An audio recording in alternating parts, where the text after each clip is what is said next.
এটাতে কি মাছ মারেন? পাঙ্গাস। পাঙ্গাস মাছ, নদীর পাঙ্গাস। হ্যাঁ, এনে কি প্রতি বছর বাগান বনেন না? এনে প্রত্যেক বছরই কেমন হয়? ভালো হয়। কালকেও এই সোয়া বিঘে বুট থেকে 10 বস্তা মাল দিছি।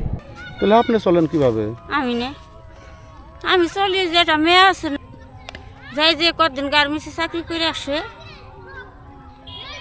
তাই যে বাদ দেয় কত কথা হয় না, খাওয়া নাকি।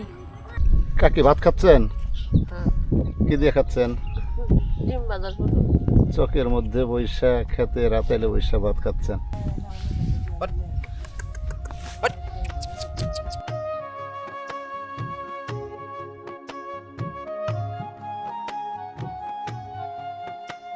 বন্ধুরা, বরাবরের মতো আরেকটি চরের ভিডিও নিয়ে আপনাদের সামনে হাজির হচ্ছি। আজকে আমি চলে এসেছি রাজবাড়ী জেলার গোয়ালন্দ থানার চর মজলিশপুর চরে। এই চরটি আজকে আমি আপনাদের ঘুরে দেখাবো, পাশাপাশি এই চরের মানুষজনের সাথে কথা বলবো। দুর্গম এই চরে মানুষ কিভাবে বসবাস করে সেই বিষয়গুলোই তুলে ধরবো আজকের এই ভিডিওতে।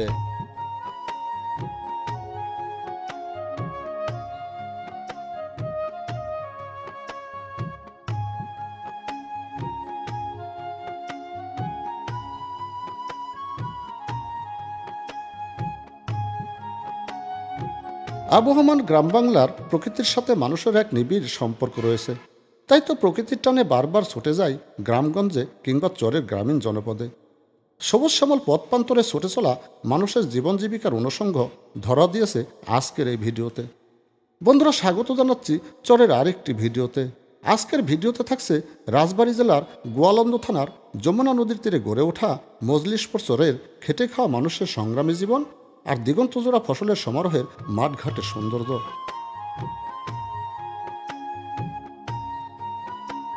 এই চরটি গোয়ালন্দ ঘাট থেকে সোজা 10 কিলোমিটার দক্ষিণে যমুনা নদীর তীরবর্তী একটি চর। নদীর অববাহিকায় গড়ে ওঠা এই চরটিতে রয়েছে সহজ সরল মানুষের বসবাস, রয়েছে খেটে খাওয়া মানুষের মাঠে ঘাটে চষে বেড়ানোর কর্মব্যস্ততার ছাপ।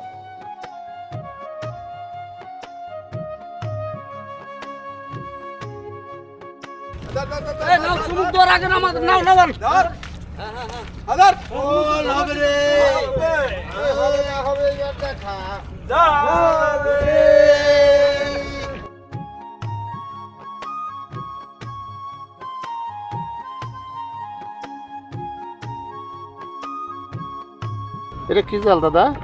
এটা চাকা জাল। চাকা জাল। এটাতে কি মাছ মারেন? পাঙ্গাস। পাঙ্গাস মাছ, নদীর পাঙ্গাস। হ্যাঁ, কি জাল কি ছিঁড়ে গেছে? ছেঁড়া গেছে জাল, সারতেছে।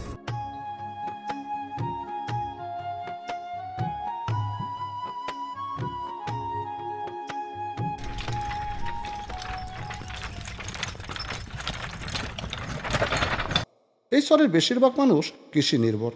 কৃষি নির্ভর এই মানুষগুলোর মূল পেশা কৃষিকাজ বলে দিগন্তজোড়া ফসলি বাটঘাটে তারা অক্লান্ত পরিশ্রম করে ফসল ফলায়। দিন শেষে এসব ফসল তারা ঘরে তোলে জীবিকার জন্য।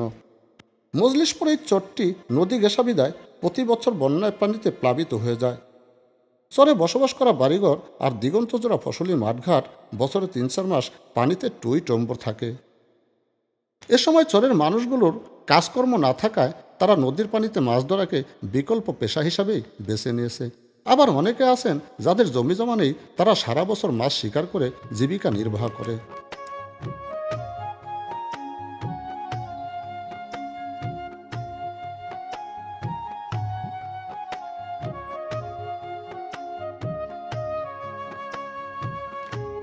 চরের পলি নির্ভর এই জমিগুলো উর্বর বলে সব ধরনের ফসলে নাকি খুব ভালো হয়।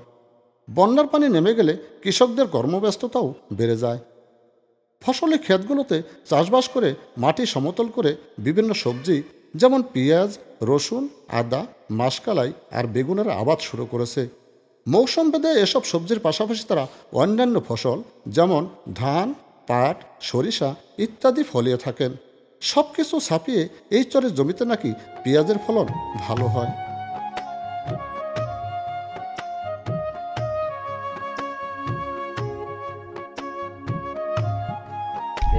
পেঁয়াজ, এই পেঁয়াজ কেমন হয়েছে?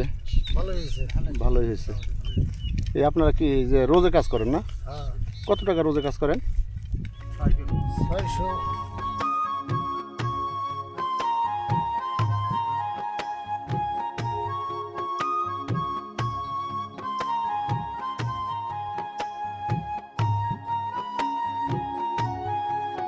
এই ক্ষেত্রে কিন্তু এই চরের মানুষজন তারা কিন্তু এই ক্ষেত্রে রসুন বুনছে।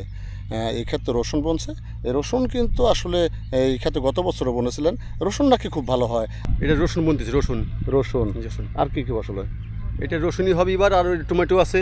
গত বছর এটা কি বুনছিলেন? গত বছর এটা টমেটো ছিল, টমেটো। টমেটো ছিল। কত টাকা বেচছিলেন টমেটো? এটা আনুমানিক হিসাব অনেক গুণে থাকে তো, 5 ভাই 7 ভাই টমেটো লাগা হয়, এই কোনো হিসাব পাতে থাকে না। 7 প্যাকেট টমেটো হ্যাঁ। কত টাকা বেচছিলেন? 7 ভাইতে 15-20 লাখ টাকা নামে।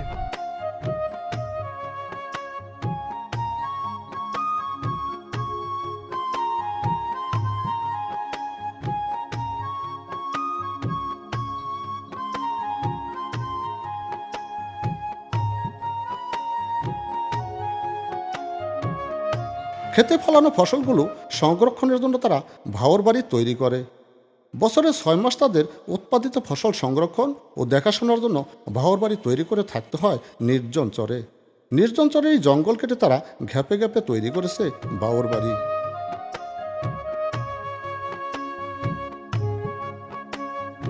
বন্ধুরা, আমার পিছনে যে ঘরটি দেখতে পাচ্ছেন এই ঘরটি কিন্তু চরের মাঝখানে একটি ঘর, আর এই ঘরটাকে ভাওর ঘর বলা হয়ে থাকে। অর্থাৎ এই চরে এই লোকদের জমি জমা আছে, তারা এই চরে ফসলাদি বোনান আর সেই ফসলাদি তুলে কিন্তু এই ঘরে রাখেন। এই হিসাবে বছরে 6 মাস তারা এই খেতে খামারে কাজ করেন, আর সেই কারণে কিন্তু একটা ভাওর ঘর তৈরি করে আছেন। এখানে কিন্তু তাদের সেই উৎপাদিত ফসলাদি রাখেন। এই যে এই ঘর কি, এটা কি থাকার ঘর? না, আমরা সারাদিন এই জায়গায় থাকি, রাত্রির বাড়ি চলে যাই। ও, এটা ভাওর ঘর। হ্যাঁ তার মানে আপনার এই চরের জমি জমা আছে হ্যাঁ হ্যাঁ, সেই সুবাদে। এটা আমার বাসুরির ঘর আর ওইটা আমাদের ঘর। ও, তাহলে এই চরে কত বিঘা জমি আছে আপনাদের? একজনে 6 বিঘা করে 5 শরিক আছে।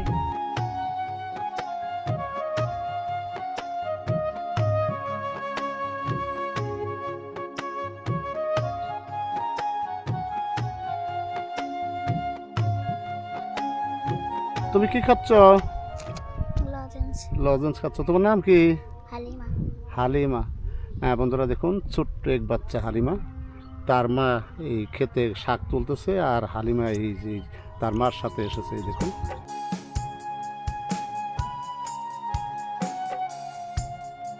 চরের এই মানুষেরা নিজের জমিতে চাষবাস করে, আবার অনেকে আছেন অন্যের জমি বর্গা কিংবা শনকরালি নিয়ে চাষাবাদ করছে। এনে কি প্রতি বছর বাগান বোনেন না? এনে প্রত্যেক বছরই কেমন হয়? ভালো হয়। কালকেও এই সোয়া বিঘে বুথ থেকে 10 বস্তা মাল দিছি। 10 বস্তা? হ্যাঁ, এখন তো দামও খুব ভালো। এখন বর্তমান 40 টাকা করে আছে। বাহ, মাশাআল্লাহ মাশাআল্লাহ মাশাআল্লাহ।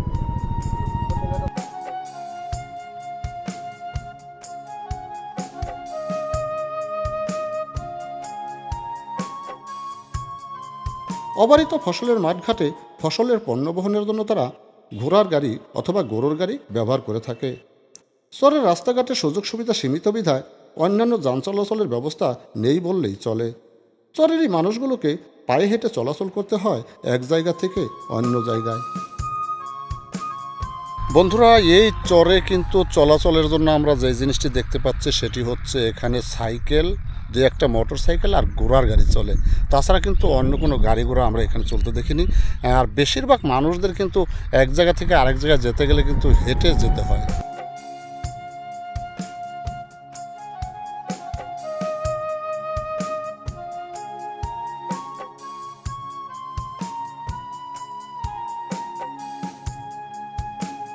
কাকি ভাত খাচ্ছেন? কি দিয়ে খাচ্ছেন? ডিম বাজার করো। চকের মধ্যে বৈশা খেতে রাতাইলে বৈশা ভাত খাচ্ছেন। খেতে কাজ করেন? হ্যাঁ, কি নিজস্ব খেত আছে? হ্যাঁ আছে। কি বলছেন? বাগুন লাগাইছি, টমেটো লাগাইছি। বাগুন কেমন হয়েছে? বাগুন মাশাআল্লাহ।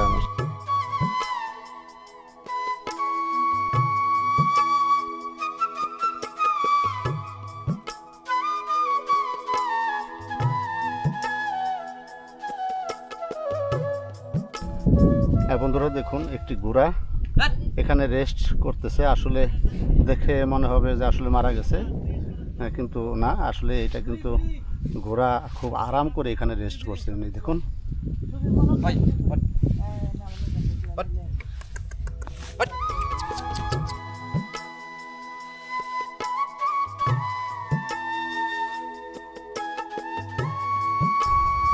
বন্ধুরা, এই বাড়িটি আমি আপনাদের একটু দেখাই। এই যে ছোট্ট একটি ঘর, এই ঘরে কিন্তু এই চরের মানুষজন বসবাস করে থাকেন। দেখুন, ছোট্ট একটি ঘর। আর এই যে এখানে হচ্ছে এই রান্নাঘর, এই সেই রান্নাঘর, এইখানে তারা রান্নাবান্না করে থাকেন। আর এই ঘরের সাথেই কিন্তু অ্যাটাচড করা সেই গরু রাখার ঘর। প্রতিটি চরেই কিন্তু চরের মানুষজন গরু বাছুর লালন পালন করে থাকেন। একই ঘরের মধ্যে গরু বাছুর রাখেন এবং তারাও থাকেন। কে ছেলে সন্তান নাই?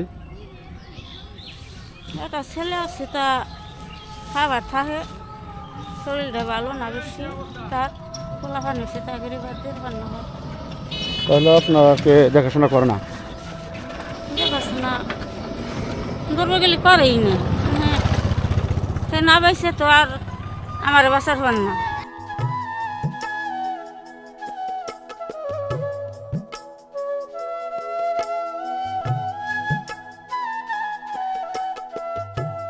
এটা কি ধান কাকি? ইরিদান ইরি ধান কি খেতে হয়েছে? জি ও, আপনারা এই খেতে ইরি ধানও বোনেন? জি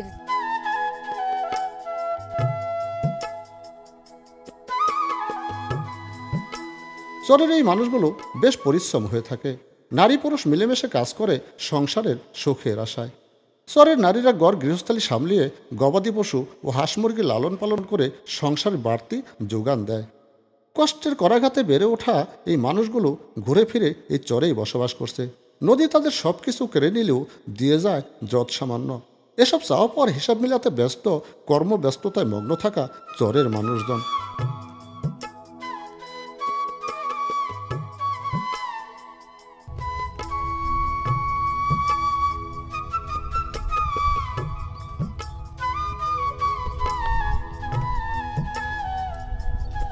গরুকে ঘাস খাওয়াই আনলেন না?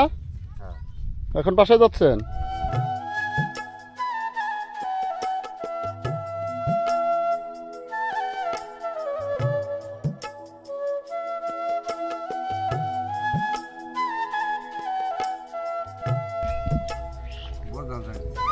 কাকা ভালো আছেন? কাদা সাদা জড়িয়ে আছেন, কি করতেছেন? গরুদান লাগাই, গরুদান বড় ধান। গরুদান বুনতেছি। কে এখন তো পানি কমে গেছে? ওই তো লাগাম ওই ধান। ও, নদীর ধারে যে ওগুলোকে নিজস্ব জমি, হ্যাঁ, ওই নদীতে গেছে, জায়গা উঠছে, তাই বড় ধান লাগাচ্ছে। গরুদান লাগাবো।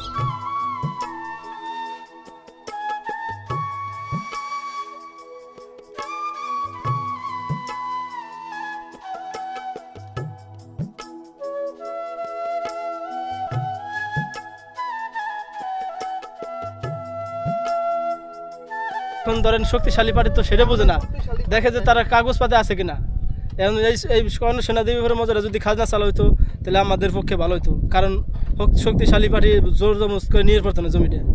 এটাই আমরা সরকারের কাছে আবেদন করতেছি। তাহলে আপনারা এই যে সম্পত্তিগুলো দলিলপত্র, হ্যাঁ হ্যাঁ, দলিলপত্র হইতো পুক্তান হইতো, আমরা একটু শক্তিশালী বেশি হইতাম। কারণ হলো এখন তো আমরা হুমকির পর আছি। তারপরে যে খাত খোলা আবাদ করি আমরা, বর্তমান তো সার ওষুধের বেশি দাম। এক বস্তা সারের দাম আগে ছিল 800 টাকা, এখন হয়েছে 1200 টাকা।